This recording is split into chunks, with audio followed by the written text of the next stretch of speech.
Hello guys, आप सबका स्वागत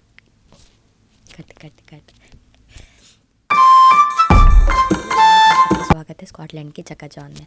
आज की वीडियो कुछ ऐसी नहीं होगी कि आप कहाँ मैं घूमने गई, क्या मैंने एक्सप्लोर किया। आज की मेरी सारी वीडियो जो होगी वो एक इन्फॉर्मेशन के बेस पे होगी कि मैं यहाँ तक कैसे आई हूँ, मैं यहाँ स्टडी करने आई हूँ, जॉब करने आई हूँ, क्या मेरा प्रोसेस था। तो इस वीडियो में मैं ये सारा कुछ आपको बताऊँगी। चलो स्टार्ट करते हैं ये वीडियो।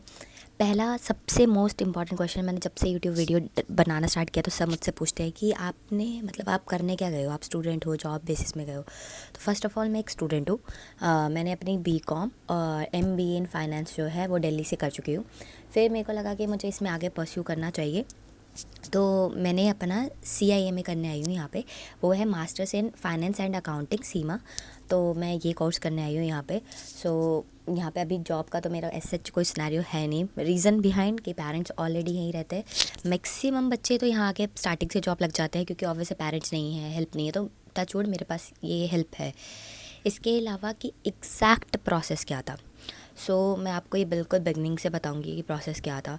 सबसे पहले एक दिन मैंने अपने बात कर रही थी अपने वहाँ पे जहाँ पे मैं काम करती थी। मैं IDFC बैंक में जॉब करती थी। तो मैं उनके क्लस्टर हेड से बात कर रही थी। उन्होंने पूछा कि पेरेंट्स क्या करते हैं, तो मैंने बताया पेरेंट्स बाहर है। तो उन्होंने मुझसे बस ऐसे पूछा कि तुम क्यों नहीं गए बाहर। तो अभी तक तो मुझे ऐसे था, नहीं पापा आप जाओ, मेरे को यहीं रहना है, यहीं रहना है। तो मेरे को उस दिन दिमाग में आया कि हाँ, मैं क्यों नहीं जा रही हूँ बाहर। तो मैंने अपने पापा को बता दिया कि मेरे को भी बाहर आना है। तो पापा ने बोला कि बाहर आने पर क्या करने आना है, मतलब MBA हो गई। मैक्सिमम पेरेंट्स की सोच यही होगी ना, मास्टर्स हो चुकी है तो अब क्या करने आना है। तो मैंने बोला वो मैं खुद देख लूँगी, पर मेरे को बाहर आना है। तो पापा ने मुझे एक नंबर दिया। एक्चुअली हमारे ऑलरेडी गांव से रहते हैं यहाँ पे पवन अंकल जी, तो उनके बेटे से लेके उन्होंने मेरे को एक नंबर दिया जो कि चंडीगढ़ का था। तो मैंने उनसे पूछा कि क्या क्या पढ़ाई है। फिर मैंने ऐसे ना गूगल में सर्च कर रही थी। तो जैसे आप गूगल में सर्च करने लगते हो ना, तो फिर आपको खुद ही ना कॉल्स आने लग जाती है, क्या आप इसके बारे में सर्च कर रहे थे। तो मुझे ऐसे ही कॉल आने लग गई। तो पहली कॉल मुझे आई थी जनकपुरी से, मतलब ऑब्वियसली मैं दिल्ली बेस्ड थी, तो जनकपुरी से मुझे कॉल आई थी कि आप ये सर्च कर रहे हैं। तो मैंने बोला कि हाँ मैं ये सर्च कर रही हूँ और मुझे ये पढ़ाई करनी है। तो उन्होंने बोला कि मैं आपको बहुत सारी यूनिवर्सिटीज़ का अलग अलग आपको थोड़ी देर में व्हाट्सअप शेयर करता हूँ, आप मुझे बस ये बता दीजिए कि आपको एग्जैक्ट जाना किस फील्ड पे है, आपको फाइनेंस पे जाना है, मैनेजमेंट पे जाना है, जाना किस चीज़ पे है। तो मैंने कहा ठीक है, मैंने बोल दिया कि मैंने फाइनेंस किया है, आप फाइनेंस पे देख लीजिए। तो उन्होंने क्या किया कि फाइनेंस में मेरे लिए बहुत सारी जॉब्स बता दी और बहुत सारी यूनिवर्सिटीज़ भी बता दी विद फीस कि कितनी फ़ीस है, क्योंकि ऑब्वियस है फ़ीस मैटर्स। क्योंकि मैं ऑलरेडी पढ़ाई इतनी करी चुकी हूँ, तो मेरे को नहीं लग रहा था कि मेरे को कोई ऐसी 50-60 लाख वाली फ़ीस में जाना चाहिए, या 30-32 लाख भी मेरे लिए बहुत है, उसमें जाना चाहिए। मैं चाहती थी अप टू 20 लाख भी हो तो भी मतलब बहुत है, पर इतने में चल जाएंगे क्योंकि ऑब्वियस हम सोचते हैं बाहर जा रहे हैं, इतना पैसा तो लगना ही है। तो ये बेसिक थिंकिंग में। तो फिर मैंने सोचा कि चलो ये बेस्ट है, और मैंने क्या किया, उनको बोल दिया कि हाँ ये सही है। अब उन्होंने मुझे बताया कि हमें एग्जैक्टली बाहर जाने के लिए क्या क्या प्रोसेस होता है। पहले हमारा एक आइल्स का पेपर होता है, वो आपका क्लियर होना चाहिए, ठीक है। उसमें भी आपकी ना यूनिवर्सिटी डिपेंड करती है। ऐसा नहीं होता है कि ये यूनिवर्सिटी 6 ले रही है, अगली नहीं ले रही। जैसे कैसा था मेरी यूनिवर्सिटी में कि 6.5 चाहिए आपको ओवरऑल, पर सारे 4 पेपरों में भी आपको 6 बैंड चाहिए, ठीक है। तो हर यूनिवर्सिटी का अलग होता है, कोई कोई यूनिवर्सिटी 6 में ही ले लेती है, कोई कोई 5.5 में ले लेती है। तो ये अपनी अपनी यूनिवर्सिटीज़ का है। तो आपको इतने बैंड्स चाहिए थे, तो मैंने वो सारे मतलब देखा। उसके अलावा आपको बहुत सारे जैसे कि डॉक्यूमेंट्स मांगते हैं। डॉक्यूमेंट्स में क्या क्या चाहिए होता है, पासपोर्ट चाहिए होता है। एट दैट टाइम मेरे पास तो पासपोर्ट भी नहीं था। तो फिर उन्होंने मुझे बता दिया कि आपका अभी तो नहीं हो सकता है, बट मे बी इन जून मतलब ये मैंने जनवरी के लिए सोचा था, तो ये सितंबर इनटेक में आई हूँ मैं। तो ये मैंने पिछले साल के नवंबर में सोचा था। तो उन्होंने बोल दिया जनवरी में तो मैम हो ही नहीं सकता, विच इज़ नॉट पॉसिबल, तो आपका सितंबर इनटेक के लिए कर लेते हैं। तो मैंने बोला कि ठीक है, सितंबर इनटेक के लिए देख लेते हैं। अब मैंने किया अपना पासपोर्ट अप्लाई। पासपोर्ट अप्लाई के लिए मुझे पता नहीं था कि कितना इजी होता है पासपोर्ट अप्लाई करना। एक्चुअली मैंने क्या किया था कि पासपोर्ट जाके साइबर कैफ़े से अप्लाई करवाया था, जहाँ पे उन्होंने मुझसे 300 रुपये चार्ज किया था, विच इज़ गुड। मतलब 3,000 कुछ, पता नहीं अमाउंट ठीक से याद नहीं है, पर 300 रुपये उनका चार्ज था, जितना भी हमारा अमाउंट लगता है उसके अलावा। तो मैंने बोला कि वहाँ गई, वो सारा कुछ करवाया। मेरे को ना वो नहीं करना पड़ा, जल्दी वाला नहीं करना पड़ा, तत्काल ही ऐसा नहीं करना पड़ा। मैं नॉर्मली डेट जल्दी ही आ गई थी, कुछ था ही नहीं ऐसा। तो गाज़ियाबाद पे पड़ा था मेरा, मैं गई, मैंने अपना सारा पासपोर्ट करवाया। बट एक गलती क्या हुई, जब आपका फॉर्म फिल कर रहे होते हैं ना, तो हमने न्याय की जगह नया खंड हो गया था, और ये हमने देखा नहीं था। इसकी वजह से वैसे इन फ्यूचर मेरे को कोई दिक्कत नहीं आई, बट आ सकती थी वो। तो फिर मैंने आधार कार्ड और इन सब चीज़ों में चेंज करके देखा कि भाई कहीं तो वो नहीं होना चाहिए ना, अलग अलग नहीं होना चाहिए, इसलिए।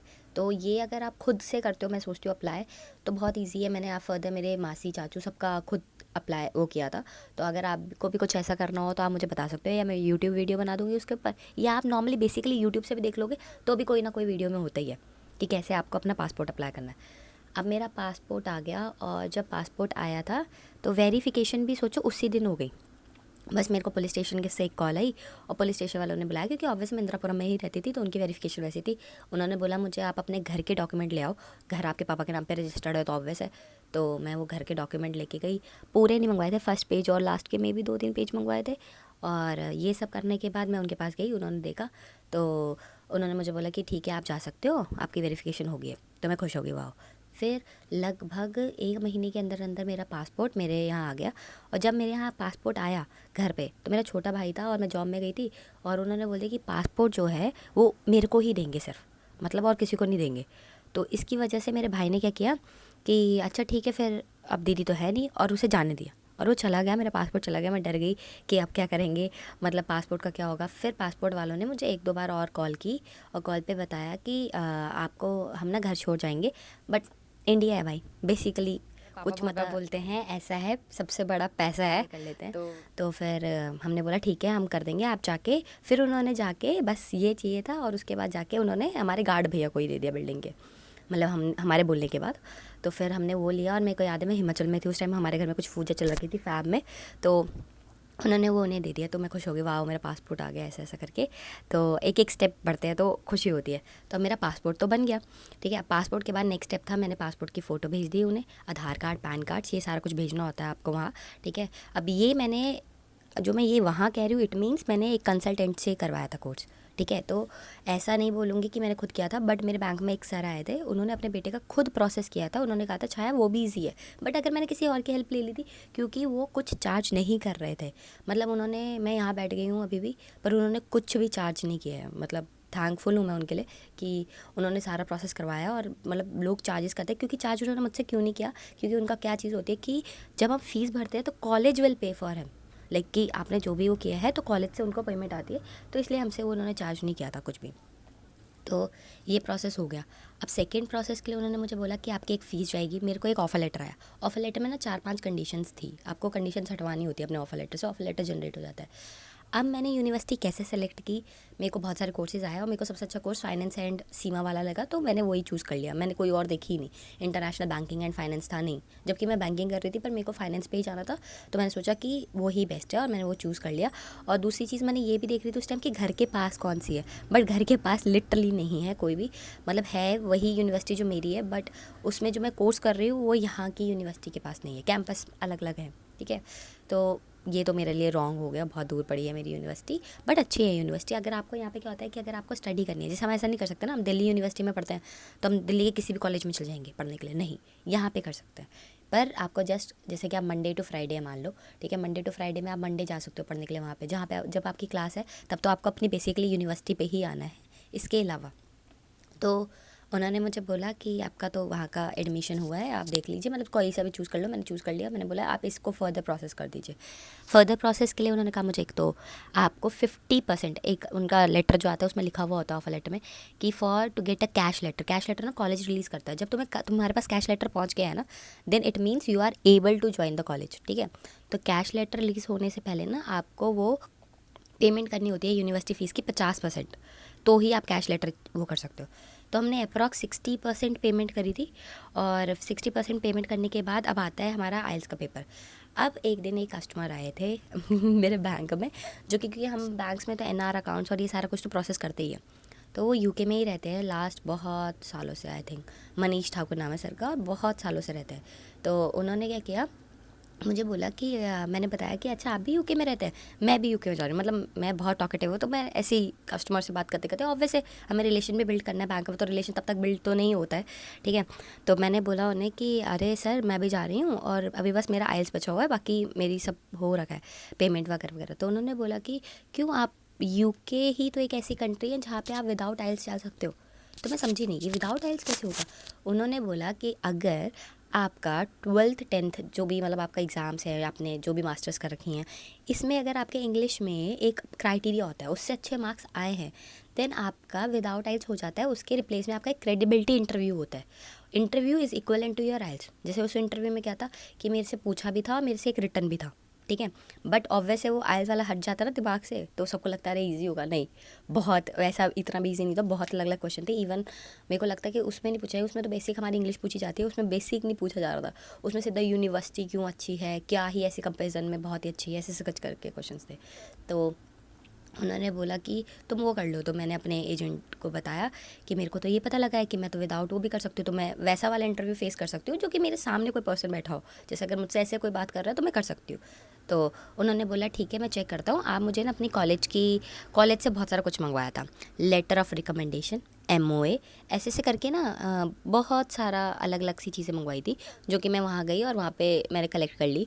तो अगर किसी बच्चे की जस्ट अभी ग्रेजुएशन हुई है और वो चाहता है वो बाहर आए, तो अगर वो अभी वो सारा कुछ लेगा ना, लेटर ऑफ रिकमेंडेशन, ये सब फ्री मिलेगा। मेरे को लगभग 2020 में पास की थी, 4 साल हो गए। अब जो भी मैंने ये सब लिया ना, लगभग मैंने 7-8 पेज लिए होंगे, सबके 500 थे। ये है हमारे उसमें, मैंने गूगल में भी सर्च किया है, दिल्ली यूनिवर्सिटी चार्ज करती है।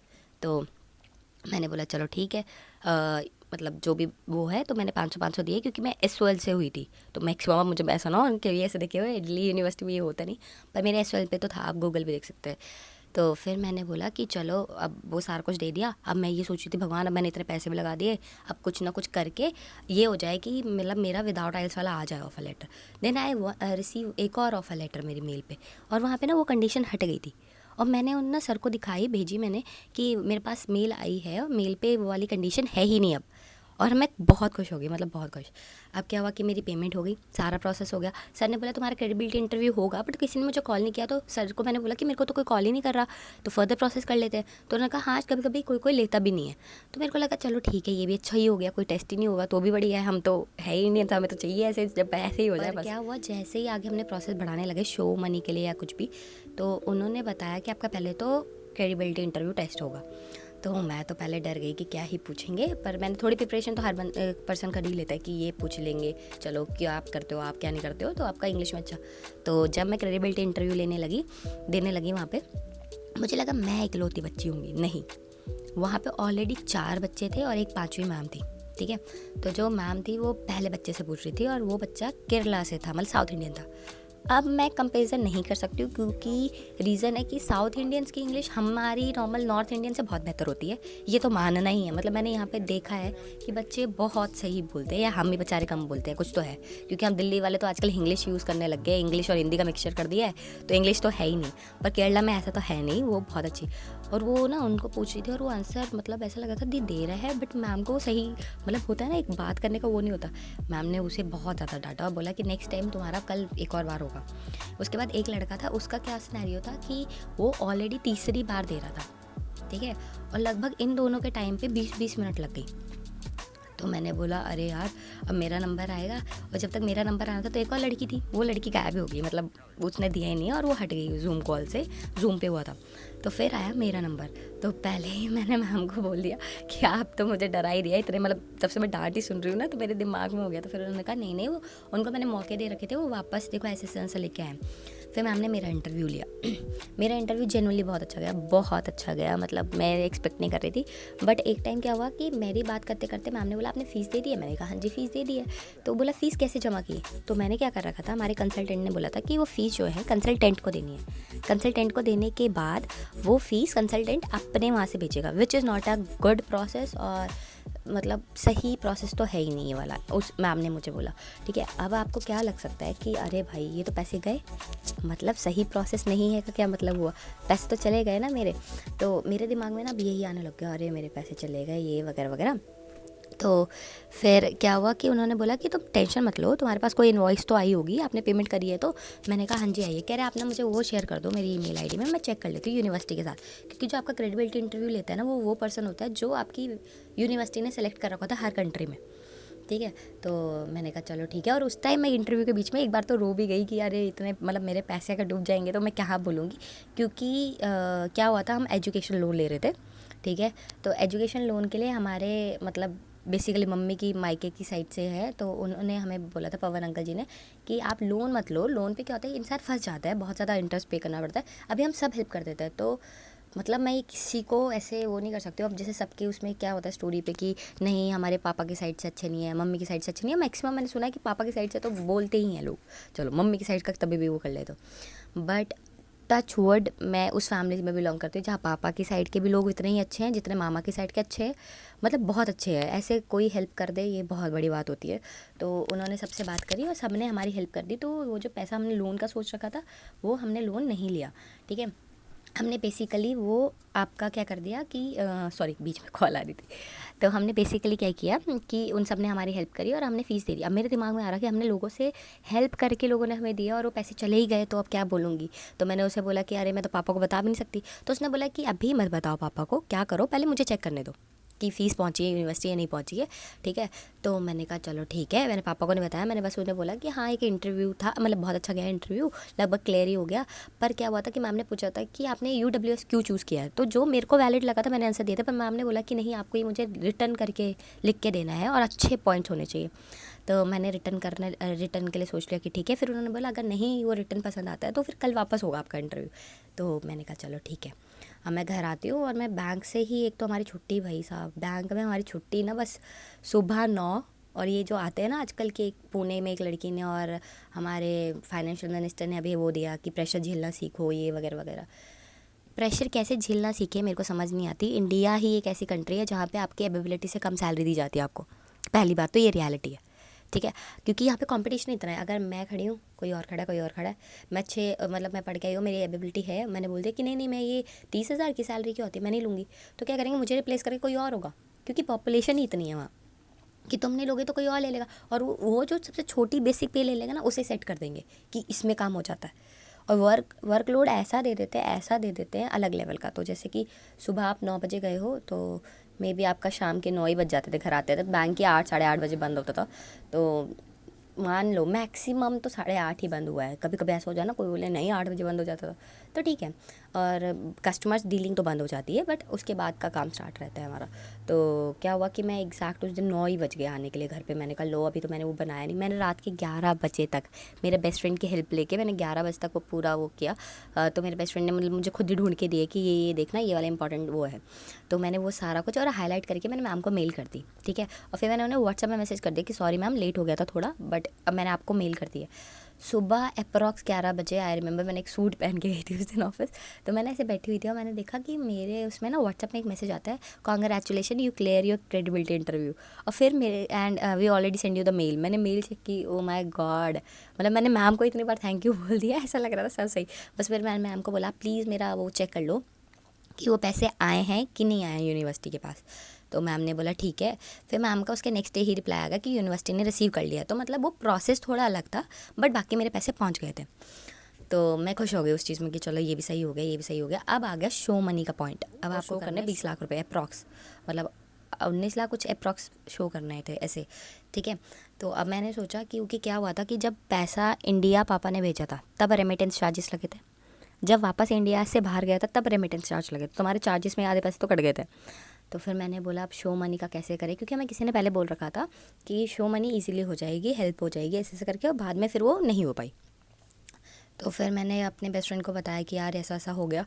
तो उसने अपने ऑफिस में बात कर रहा होगा कि ऐसा ऐसा है, उसको शो मनी के लिए चाहिए और कोई मिल भी नहीं रहा है, ठीक है।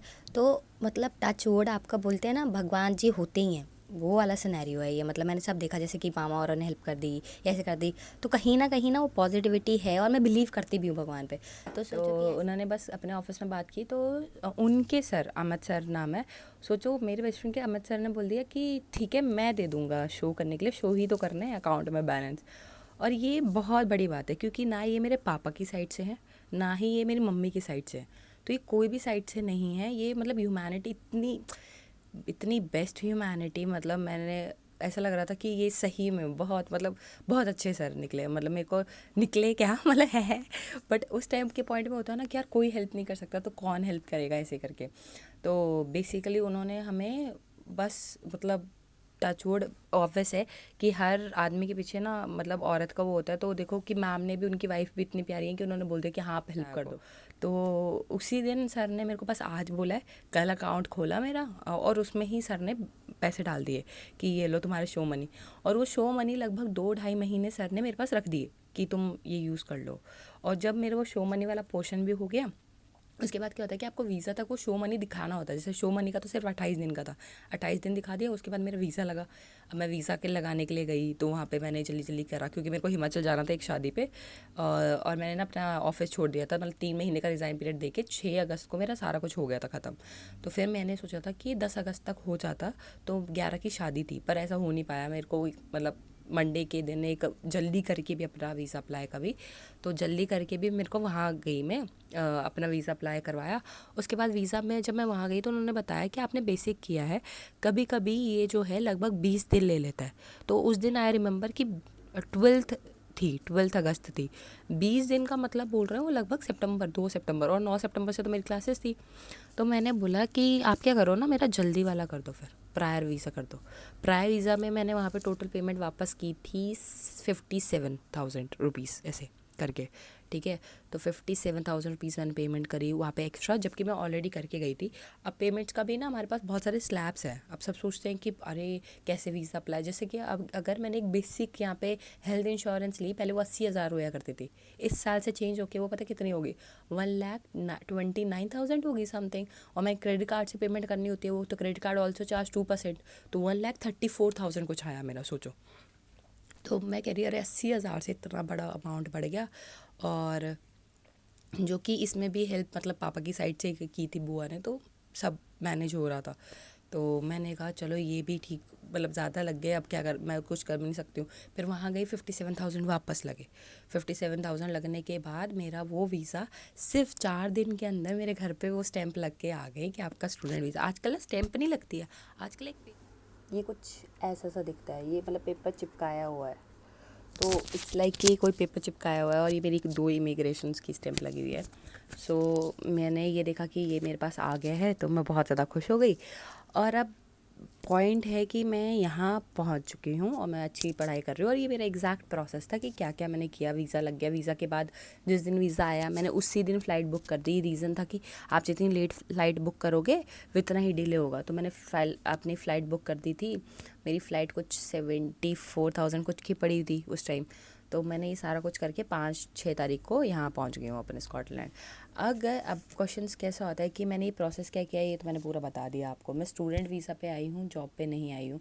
अगर पर्सन का मतलब वो होता है कि अरे मैं ना जॉब के लिए आना चाहता हूँ, मैं यहाँ पढ़ने के लिए नहीं आना चाहता हूँ, तो हर चीज़ के लिए कंसल्टेंट है। और अब कंसल्टेंट भी आपको चूज़ करने हैं। जैसे मेरे कंसल्टेंट सच्ची में अच्छे निकले, मतलब मैं उस टाइम, हम तो डर जाते हैं जब हम पैसा देते हैं ना, तो हम डरते हैं कि अरे मैंने पैसा दे दिया तो मैं चाहती हूँ कि जल्दी हो जाए चीज़ें। पेशेंस तो है ही नहीं, क्योंकि पेशेंस कैसे होगा जब अपनी जेब से तो नहीं जा रहा है ना, पेरेंट्स की जेब से जा रहा है, और वो पेरेंट्स को भी हेल्प कर रहे हैं। तो मतलब मेरे को तो डर लगा रहा था जब तक मेरा ये पासपोर्ट नहीं आ गया था, बट वो जेनुअनली अच्छे निकले। तो उसके अलावा आपको क्या कर सकते हो आप कि अच्छा कंसल्टेंट खुद ढूंढो। मतलब ऐसे नहीं कि किसी पे भी ब्लाइंडली ट्रस्ट कर लो, ठीक है। अगर किसी को भी ऐसा शॉर्टी नहीं पता है तो मैं किसी को रिकमेंड नहीं कर सकती हूँ, क्योंकि कल को मेरे यूट्यूब में आके लिख देंगे अरे तुमने जो पर्सन बताया था वो जो, अब किसी का हमें क्या ही पता, क्योंकि ना वो हमारी फैमिली से है ना कुछ, हम तो बस ट्रस्ट करके बिल्ड पे ही कर देते हैं। अब किसके साथ कभी कोई फ्रॉड कर दे और हम पे आ जाए, तो मतलब ये मैं खुद रिकमेंड नहीं करूँगी। बट आप खुद भी देख सकते हैं, ये गूगल सर्च कर लो या कोई अपने नोन से पूछ लो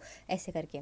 तो उसमें क्या होता है, आपको जॉब पे भी आ सकते हो आप, और पढ़ाई के लिए भी आ सकते हो। पढ़ाई में ना आप हमेशा चूज़ करना, मैंने देखा है कंसल्टेंट हमेशा ना थोड़े महंगे कोर्सेज बताते हैं, क्योंकि उनको इनकम भी आनी होती है। देखो अपना बिजनेस तो सबने करना है, बट पॉइंट क्या है कि आपको वैसा कोई कोर्स करो अगर आपको सिर्फ जॉब पर्पज़ के लिए आना। जैसे मुझे तो स्टडी पर्पज़ के लिए आना, तो मेरा परफेक्ट कोर्स है, मतलब फ़ीस भी परफेक्ट है। मे बी मैंने कल लिस्ट देखी थी हमारी फ़ीस क्राइटेरिया में, तो सबसे महंगी फ़ीस भी मेरी है। तो इट्स लाइक कि मतलब उस कोर्स की एक्चुअली, तो इट्स लाइक कि मैंने नोट किया है कि बच्चे ना यहाँ पे कम वाले कोर्स पे भी आ गए, क्योंकि उनका मेन पर्पज़ क्या है स्कॉटलैंड आने का, मैक्सिमम होगा कि जॉब कर लें। मेन पर्पज़ आधे लोगों का, मतलब इंडिया के ना 100% लोगों में से 10% ही बच्चे होंगे जो सिर्फ पढ़ने के पर्पज़ से आए। 90% का पर्पज़ यही होता है कि मैं यहाँ आके जॉब करूँ, अच्छा अर्न कर लूँ, ये वगैरह वगैरह। तो अगर आपको यही करना है तो आप बड़ी फीसेस वालों में मत जाओ, क्योंकि फिर तो आप, सॉरी, जो आपने कमाया है वो तो आप सिर्फ लोन्स और जो आप कर रहे हो वो देने पे ही लग जाएंगे। और मेरे को ना लोन का प्रोसेस कुछ ज़्यादा सही नहीं लगा, ट्रूली स्पीकिंग। मैंने देखा है यहाँ पे बच्चे आ गए हैं, लोन ले लिया है, और जैसे कि वो आते ही अगर लोन ले लेंगे तो वो कहीं पे भी फिर उन्हें जॉब तो करनी पड़ेगी, क्योंकि पैसे तो वापस करने ही है किसी भी कॉस्ट पे। तो मतलब मेरा पॉइंट ये है कि अगर कोई आपकी फैमिली में, जैसे ऐसे हमारे फैमिली में हेल्प करता है, अगर किसी की फैमिली में है ऐसा, तो प्लीज़ आप दूसरों की भी हेल्प करो कि कोई बच्चा बाहर जा पाए, क्योंकि वो पैसे पे कर देते हैं। बट अगर आप वही चीज़ बैंक से लेते हो तो वो कुछ ज़्यादा इंटरेस्ट पे पड़ जाता है, मतलब कुछ ज़्यादा ही इंटरेस्ट। तो ये बेसिकली मतलब ये मेरे को लगता है। रेस्ट ऑफ मेरे को लगता है ये सारी इन्फॉर्मेशन आप सबके लिए एक वैलिड इन्फॉर्मेशन रही हो कि मैं यहाँ कैसे पहुँच पाई हूँ और क्या क्या है। कुछ भी अगर आपको क्वेश्चन होता है तो आप मेरे को क्वेश्चन लिख सकते हैं, सो दैट मैं नेक्स्ट वीडियो उस पर बनाऊँ, क्योंकि मैं चाहती हूँ कि जैसे मैं यहाँ पहुँच गई हूँ ना, मतलब अच्छा तो लगता ही है, थोड़ा अलग भी लगता है। ऐसा भी कि जिस दिन मेरी जॉब लग जाए तो मैं आपको उस जॉब के बारे में एक वीडियो बना के बताऊँ कि कहाँ से आपको जॉब मिल जाती है, क्योंकि अभी तक तो मैंने बहुत जगह अप्लाई कर दिया। It's like I applied in maybe more than 50 companies, मतलब इंडीड में या कहीं पे भी ऐसे जो भी आता है मुझे। तो अभी तक तो एक जगह से रिस्पांस आया था और जिन्होंने बोला था कि उन्हें फुल टाइम चाहिए, पर मैं फुल टाइम नहीं कर सकती क्योंकि स्टूडेंट वीज़ा पे ही डायरेक्ट लिखा होता है आपको 20 ही घंटे जॉब करनी है। और एक पर्पस भी है कि लोग क्या करते हैं यहाँ पे, जैसे 20 घंटे से एक्स्ट्रा भी जॉब करते हैं, क्योंकि जो अकेला रह रहा है वो तो अर्न करने ही आया ना, और वो लोन लेके आया तो अर्न तो 20 घंटे वाली नौकरियों में नहीं कर सकता है, तो शायद वो कर लेता होगा।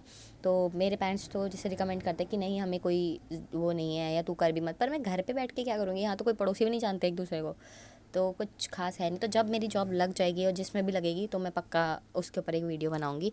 रेस्ट ऑफ एक क्वेश्चन और आया था कि मेरे पापा बिजनेसमैन है, नहीं, अगर बिजनेसमैन जेन्युइनली होते तो मैं यहाँ तो नहीं होती, फिर मैं इंडिया में ही मज़े कर रही हूँ। यहाँ पे पापा वर्क करते हैं एज अ जनरल मैनेजर आपका, तो रेस्टोरेंट में अगर कोई डम्फ्रीज में रहता है तो यहाँ पे इंडियन पाम करके है, तो आप कभी भी आ सकते हो, बहुत टेस्टी यम्मी खाना है, लिटरली है। आई होप ये आप सबको बहुत अच्छी लगी हो, आप सबके किसी ना किसी काम आई हो, या कोई आपका भाई जाने वाला हो या कोई भी जाने वाला हो, तो प्लीज़ आपका यही प्रोसेस रहेगा जो मैंने बताया है। तो देख लीजिएगा वीज़ा कैसे लग जाएगा, वो देख लीजिएगा, आपको तत्काल लगवाना है, जल्दी लगवाना है, नॉर्मल लगवाना है, वो आपके ऊपर जाता है। पासपोर्ट पहले बना होना चाहिए, मेरा जैसा नहीं, मेरा जैसे पासपोर्ट ही नहीं बना था। सेकेंड थिंग, आपका कैश लेटर कब आता है, जब आपने शो मनी कर दिया है, शो मनी के बाद आपके पास कैश लेटर आता है, फिर फर्दर आपका प्रोसेस हो जाएगा। प्रोसेस के लिए इससे कुछ नहीं चाहिए होता है, कंसल्टेंट ईजिली करवा सकते हैं। ओके, ये मेरे पापा हैं जो हेलो कर रहे हैं पर आपको दिख नहीं पा रहे हैं। तो थैंक यू सो मच, और thank you for the persons जिन्होंने हमारी इतनी हेल्प की और मैं आज यहाँ हूँ। Thank you so much, bye bye.